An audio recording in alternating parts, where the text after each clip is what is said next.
तो मुलायम परिवार के दो लड़ाके, दो गढ़ से चुनावी मैदान में। पहला गढ़ है मैनपुरी और दूसरा है आजमगढ़। आजमगढ़ से धर्मेंद्र यादव ताल ठोक रहे हैं तो मैनपुरी से डिंपल यादव मैदान में है। चुनावी लड़ाई दिलचस्प है। ये बड़ा सवाल है कि क्या दोनों अपने गढ़ में घिर चुके हैं, ये बड़ी पड़ताल दिखाएंगे आपको। लेकिन इस बीच बड़ी खबर यह कि आजमगढ़ में सपा प्रत्याशी धर्मेंद्र यादव ने प्रचार शुरू कर दिया। पहले चरण के चुनाव में यूपी की 8 सीटें जीतने का दावा किया। भारत से बातचीत में धर्मेंद्र यादव ने दावा किया कि जो पहले चरण का मतदान हुआ उत्तर प्रदेश की, पश्चिमी उत्तर प्रदेश की 8 सीटों पर, वो 8 की 8 सीटें समाजवादी पार्टी जीतने जा रही है। धर्मेंद्र यादव को समाजवादी पार्टी ने आजमगढ़ से टिकट दिया है। 2022 में अखिलेश यादव ने आजमगढ़ की सांसदी छोड़ी थी, तब धर्मेंद्र यादव आजमगढ़ से लड़े थे, लेकिन बीजेपी के निरहुआ से हार गए थे। अपना चुनाव प्रचार कर रहे हैं धर्मेंद्र यादव और इस बार बड़ी जीत का दावा कर रहे हैं। तो आजमगढ़ से धर्मेंद्र यादव एक बार फिर चुनावी मैदान में। और ये याद रखिए कि आजमगढ़ में समाजवादी पार्टी का हालिया चुनावी इतिहास क्या रहा है। 2022 याद कीजिए, जब अखिलेश यादव ने वहां से सांसदी छोड़ी थी। उनके सांसदी छोड़ने के बाद धर्मेंद्र यादव ने वहां से अपनी ताल ठोकी। उसके बाद बीजेपी के नेता, बीजेपी की तरफ से टिकट पा चुके निरहुआ के सामने धर्मेंद्र यादव को हार का सामना करना पड़ा था। लेकिन इस बार फिर नई उम्मीदों और पुराने जोश के साथ में धर्मेंद्र यादव चुनाव प्रचार में जुटे हैं।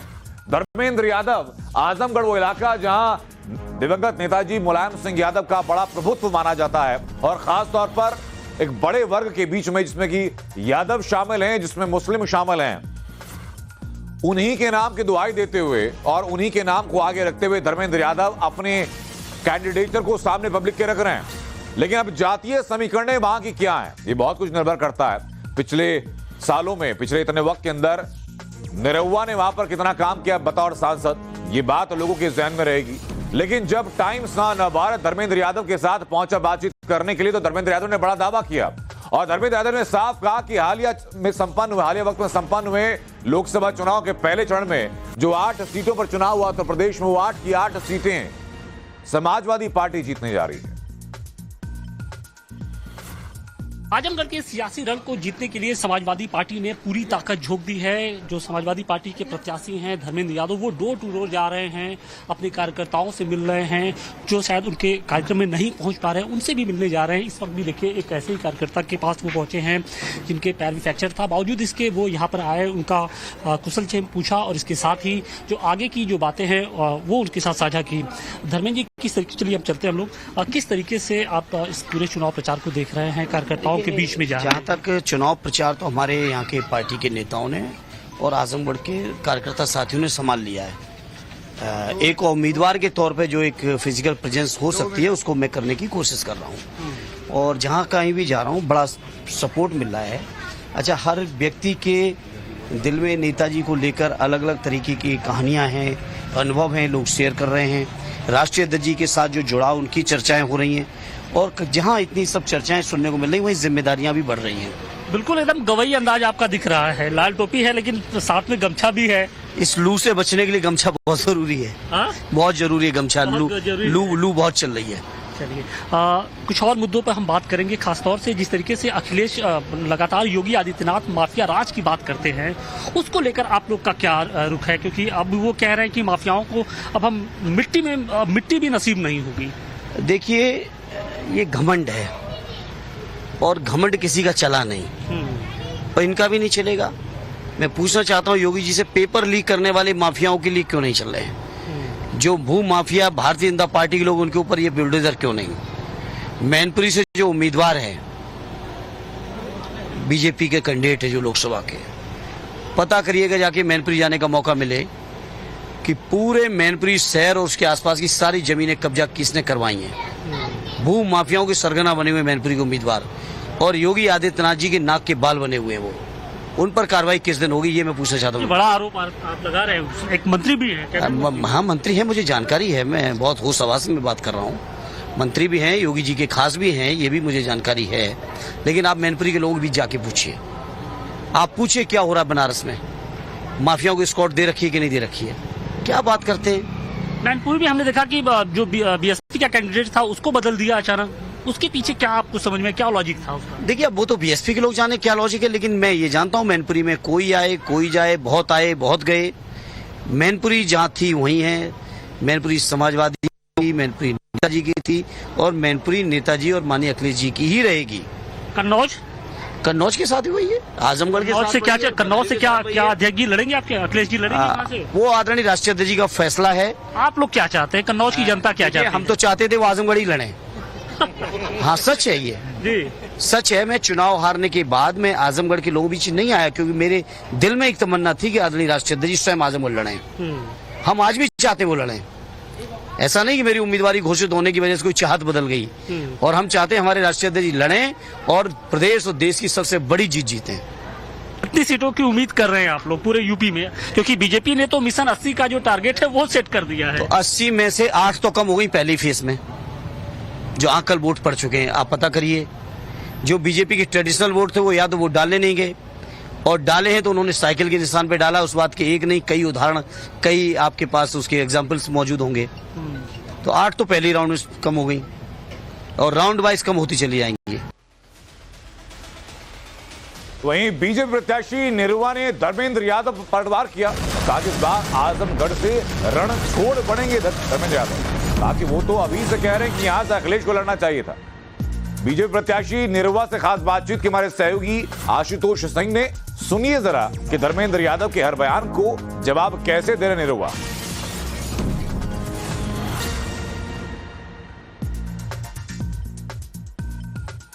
चुनावी सरगर्मी के बीच बीजेपी प्रत्याशी दिनेश लाल यादव उर्फ निरुवा जी इस वक्त एक चाय की दुकान पे ही मौजूद हैं। चूंकि जो सियासत का मूड होता है वो चाय की दुकानों पे ही असल समझ में भी आता है। और यही कारण है कि देखिए चुनाव के प्रचार के घूमते घूमते हम इस वक्त एक चाय की दुकान पे मौजूद हैं। और यहाँ पर देखिए कितने ढेर सारे जो लोग हैं, खासतौर से जो इनके प्रशंसक हैं, इनके चाहने वाले हैं, जो फैंस हैं, वो इनको देखकर यहाँ पर रुक गए हैं। दिनेश जी, किस तरीके से आजमगढ़ की इस चुनाव को आप देखते हैं? क्योंकि पिछली बार हमने देखा था कि बहुत कांटे का मुकाबला हुआ था, बहुत क्लोज फाइटिंग थी। इस बार आप किस तरीके से देखते हैं? इस बार बहुत आसान है और उसका कारण ये है कि ये जो आजमगढ़ की जनता है, इनको भी पता है कि हम लोग यहाँ 300 दिन रह के काम करते हैं। जनता ने उनको भी मौका दिया था। 19 में जीते तो भी भाग गए, 22 में हारे तो भी भाग गए। पर हम लोग 19 में हारे थे तो भी यहाँ रह के काम कर रहे थे और 22 में जीते तो भी यहीं रह के काम किए। और सबसे बड़ी बात, जो ये समय है एक प्रत्याशी के लिए सबसे कठिन समय है कि हमको गांव-गांव जाना है, सबसे हाथ जोड़ना है, वोट मांगना है। इस समय जिस प्रत्याशी को वोट मांगने का टाइम नहीं है, वो चुनाव के बाद टाइम दे पाएगा आजमगढ़ में? आप सोच सकते हैं कि वो आते हैं 3 दिन के लिए और उनके जो लोग हैं वो कहते हैं कि भाई बड़े नेता हैं वो। चाय पीते रहिए, चाय भी ठंडी हो जाएगी फिर। तो मैं उनसे ये पूछता हूं कि जब हार गए तो आप इतने बड़े नेता हैं कि आजमगढ़ वोट मांगने का टाइम नहीं है, तो जीत जाएंगे तब तो और बड़ा नेता हो जाएंगे, तब तो यहाँ आने का आपको और टाइम नहीं मिलेगा। पर जो यहाँ रहेगा नहीं वो यहाँ के लिए काम कैसे कर पाएगा? आपसे कुछ देर पहले हमने उनसे भी बात की तो बड़ी दिलचस्प बात एक निकल के आई कि उनका ये कहना है कि मैं तो ये चाहता हूँ कि यहाँ से अखिलेश यादव चुनाव लड़े। मेरी चाहत है कि वो अखिलेश यादव चुनाव लड़े और वो बार बार ये कह रहे थे कि मेरी उम्मीदवारी को आप अधिकृत तौर पे ना मानिए। मेरी चाहत है कि वो आजमगढ़ से चुनाव लड़े और भारी मतों से जीते। तो इसे आप किस संकेत के तौर पे देख रहे हैं? देखिए, मैंने पहले ही कहा था कि ये चुनाव से पहले भागेंगे और ये उसी का संकेत है। उन्होंने फिर भागने का संकेत दे दिया। देखिए, एक सत्य ये भी है कि जब पूरे देश में, पूरे प्रदेश में योगी और मोदी की प्रचंड लहर थी, उस दौर में भी आजम खां की जो आजमगढ़ की जो 10 सीटें थी वो समाजवादी पार्टी ने जीत ली।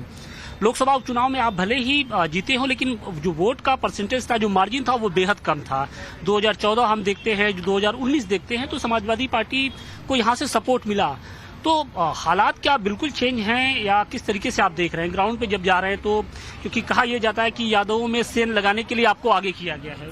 यादव भी मेरे साथ आ गए हैं और बहुजन समाज पार्टी के लोग भी मेरे साथ आ गए हैं। अभी बाबा साहब की जयंती थी, हम लोग घूम रहे थे उनकी जयंती में, तो जो बसपा के लोग थे वो भी हमारे साथ जुड़ गए हैं कि भैया हम भी मोदी जी के काम से इतना खुश हैं कि हमको भी मोदी जी ही चाहिए।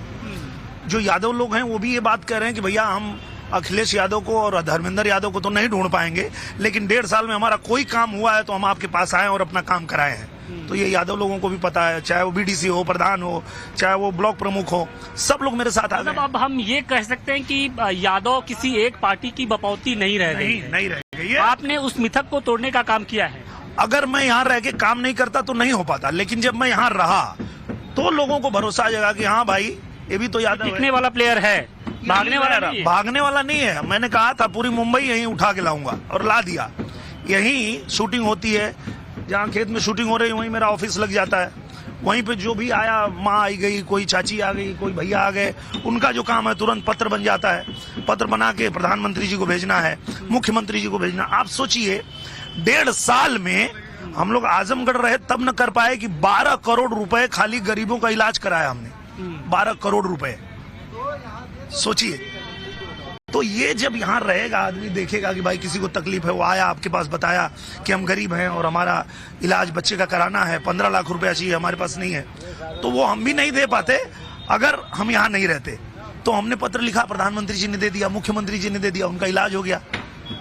तो ये चीजें हैं और इसलिए आज अगर धर्मेंद्र यादव भी भागना चाहते हैं तो वो 3 दिन के लिए आजमगढ़ तरीका कुछ खोज रहे क्या, कुछ तरकीब निकाल रहे क्या यहाँ से निकलने की? आपको लगता है कि तरकीब कुछ निकाल रहे? अच्छा, आप तक ये बात पहुंची थी, सुबुगाहट है ये कुछ? हाँ। क्योंकि आज तो हमारे कैमरे पे उन्होंने ये बोला कि मेरी चाहत है कि अखिलेश यादव जी यहाँ पे चुनाव लड़े और भारी से भारी मतों से जीती है और मेरी उम्मीदवारी को एक अधिकृत तौर पे न माना जाए। वो इस तरीके से कह रहे हैं क्योंकि वो समझे, थोड़ा लेट समझे कि यहाँ पर अखिलेश यादव जी धर्मेंद्र यादव को फंसाने के लिए भेजे हैं।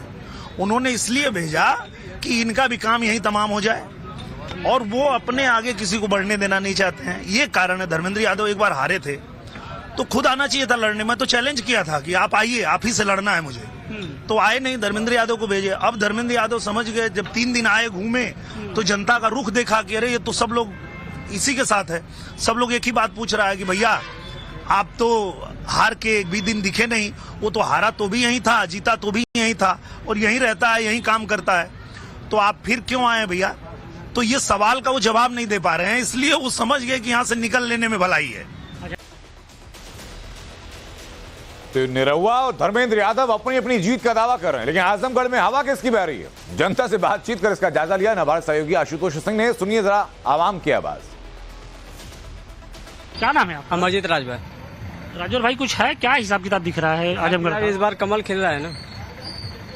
कमल खिल रहा है जी। पिछली बार भी लोकसभा चुनाव में भी देखा था कमल खिल रहा है। जी, इस बार भी कमल ही खिल रहा है। कुछ काम वगैरह किया कि ऐसे ही? क्या आप लोग को क्या काम अच्छा लगा? सामने है ना। हाँ, इधर आजमगढ़ में यूनिवर्सिटी आ गई है, स्टेशन बन रहा है, रोड बन रहा है, सब कितना काम देख रहे हैं आप कितना। जी, योगी जी ने कानून व्यवस्था पे भी बहुत काम किया जी, है। बहुत काम किया है। असर दिखेगा उसका? नहीं, बहुत दिखेगा ना, आइए, देख क्या भी नाम रहा है? है। इधर आइए। अखिलेश गुप्ता। अखिलेश भाई, क्या हालचाल क्या है इधर चारों चुनाव को लेकर? ठीक है, चुनाव ठीक ठाक है। कौन जीत कौन रहा? मोदी आएगी और सरकार, बीजेपी सरकार आएगी। हाँ। प्रधानमंत्री वही है बढ़िया, और क्या सबको मिल रहा, मकान मिल रहा, राशन मिल रहा, घर द्वार मिल रहा, स्कूल लोन लो, पैसा लो, भरो का सब फायदा हो रहा। आप क्या चाहिए और क्या चाहिए? लेकिन समाजवादी पार्टी का तो ये गढ़ है। हाँ, वो भी गढ़ है, मालूम भाई, है। 10 की 10 विधानसभा सीटें समाजवादी पार्टी ने जीती थी। हाँ, जीती थी, मानता हूँ जीती है। काम भी तो होना चाहिए। काम लेकिन आपको लगता है कि प्रधानमंत्री के रूप में मोदी जी अच्छा है? इसके पास 70 साल रहा। अरे आइए, इधर आइए, इधर आइए। इसके पहले 70 साल थे। रोडे पे कितने खराब थे। अभी रोडे दीजिए, जाए देखिए, हर जगह चमक रही है। एक जगह, कई जगह गड्ढा बहुत कम मिल रही है कि नहीं? अभी जाइए सदर के पास जाइए, इधर दीजिए, इधर देखिए, सब जगह रोड चमक रही है। सब चीज फायदा हमको मिल रहा। क्या जो सरकार हमको एक ही ठीक है, तो क्या जरूरत, कोई तकलीफ है? तो देश की सियासत का सुर जो भी रहा हो, मैनपुरी की भाषा समाजवादी रही है। मैनपुरी से अखिलेश यादव की पत्नी और मुलायम सिंह यादव की बहू डिंपल यादव समाजवादी पार्टी की तरफ से मैदान में, वो जनता के बीच जोर शोर से चुनाव प्रचार कर रहे हैं। हमारे सहयोगी मनीष यादव वहां पहुंचे और खास बातचीत की, सुनिए जरा। लोकसभा चुनाव में तैयारियों का दौर है। मैनपुरी से लेकर कई लोकसभा क्षेत्रों में चुनाव प्रचार किया जा रहा है। डिंपल जी अपने गढ़ में प्रचार कर रही हैं। मैनपुरी लोकसभा सीट बड़ी हॉट सीट मानी जाती है। डिंपल जी, कैसा चुनाव चल रहा है? क्योंकि हम देख रहे हैं ये तो आपका गढ़ भी माना जाता है, तो लोग कैसे कनेक्ट कर रहे हैं? देख रहे थे बड़ा क्रेज रहता है नेता में, लेकिन यहाँ पे लगाव भी है समाजवादियों के प्रति। नहीं, बहुत ज्यादा लगाव है, क्योंकि मैनपुरी जो हमारा क्षेत्र है, ये इससे हमेशा से ही पारिवारिक और भावात्मक रिश्ता रहा है और जब समाजवादी पार्टी की सरकार बनी, हमने पूरी कोशिश की है कि पूरे प्रदेश में विकास हो, और मैनपुरी क्षेत्र का भी हमने विशेष रूप से ध्यान रखा है कि अटूट नाता रहा है यहाँ से। जी हाँ, हमेशा से रहा है। और मुझे खुशी है और कि यहाँ के लोग जागरूक हैं, वो समझ रहे हैं कि किस तरह मौजूदा सरकार काम कर रही है, और पूरा सहयोग, समर्थन और आशीर्वाद दे रहे हैं। जी, मुद्दे बहुत हैं, महंगाई का मुद्दा है, बेरोजगारी का मुद्दा है, आप उठा भी रही थी मंच से, तो कैसे जनता के बीच रखती है और जनता का क्या रिस्पॉन्स मिल रहा है? क्योंकि पहला फेज बीत गया, वो बहुत महत्वपूर्ण फेज है, तो उसका आकलन और जनता के बीच जब जाती है तो क्या रिएक्शन मिल रहा है? मैं समझती हूँ कि जो लोग जूझ रहे हैं, और ज्यादातर आबादी इन्हीं दिक्कतों से जूझ रही है, तो वो जानती है कि किस तरह की असुविधा अब मौजूदा लोगों को हो रही है। चाहे वो बिजली हो, आजकल बिजली कट के आ रही है, इसी तरह महंगाई है, जैसे सब लोग भोगी हैं, और वो वोट देने के लिए तैयार है। मुख्यमंत्री योगी है, लेकिन यहाँ सब भोगी है। हाँ, मुख्यमंत्री तो योगी जी हैं, लेकिन मुख्यमंत्री होने का सब लोग भोग रहे हैं। मैं समझती हूँ उत्तर प्रदेश की जनता भोग रही है, और सब वोट देने के लिए तैयार है। पहले फेज के बाद, चूंकि अब तो आप अध्यक्ष जी के साथ जुड़ी रहती हैं, हर फैसले में भी अब देखती होंगी फैसला लिया जाता है, तो पहले फेज के बाद समाजवादी पार्टी क्या मान के चल रही है कि इंडिया अलायंस कहाँ खड़ा है? मैं समझती हूँ कि लगभग सभी सीटों में मजबूती के साथ लड़ रहा है, और काफी सारी सीटें हमारी फर्स्ट फेज में निकल के आ रही हैं।